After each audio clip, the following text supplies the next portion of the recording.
Hey guys, how's it going? I just want to say, I love you. I'm going to love you until I use you. And then I'm going to throw you away. Oh, hey, how's it going? My name is Matt. I have brain cancer and I'm currently on chemotherapy. One of the ways that I like to cope and hope during this time is to talk to my toilet paper, my whole supply right here. It's just one of those things. Oh, you know what? Coping and hoping. That's the name of this thing, right? What a coincidence.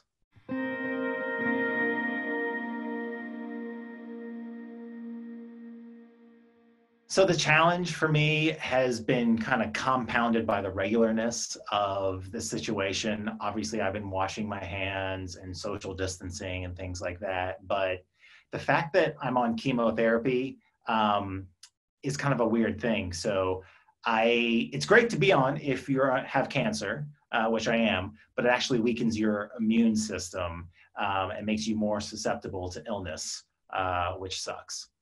So one thing that's incredibly tough for me is that there are situations that I have to be even more cautious than, and I have to kind of figure out strategic ways around it. So, for example, I had to go to the pharmacy in order to get some meds for my treatments, but the pharmacy is somewhere where sick people could be. So it made me feel bad, but I went ahead and asked my wife if she would go to the pharmacy for me.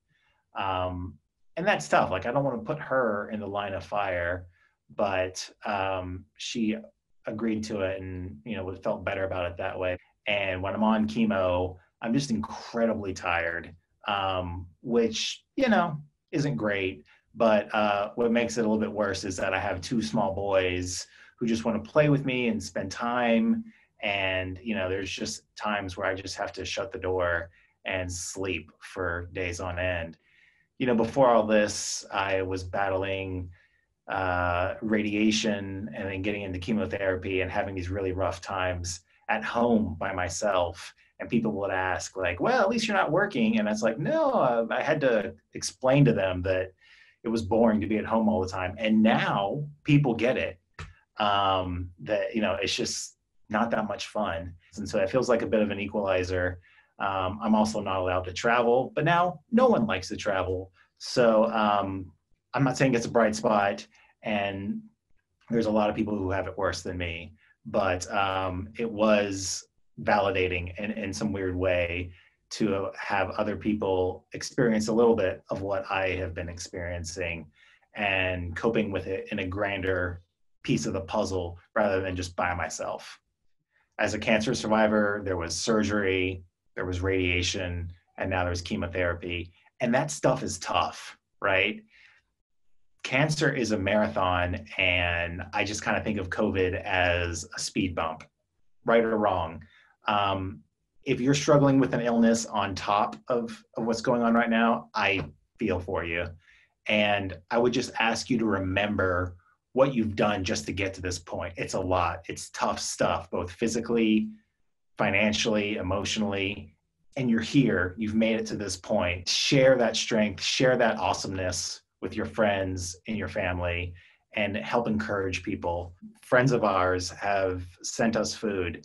Our neighbors have been willing to go to grocery stores for us and buy the necessities that we need. And it's so kind. And it's just like, that's one of the cool things I think during these times, that people feel more free and more open just to show their love and support, because we're all in this together. What I've learned from this is that, there are smaller things that you should be way more thankful for.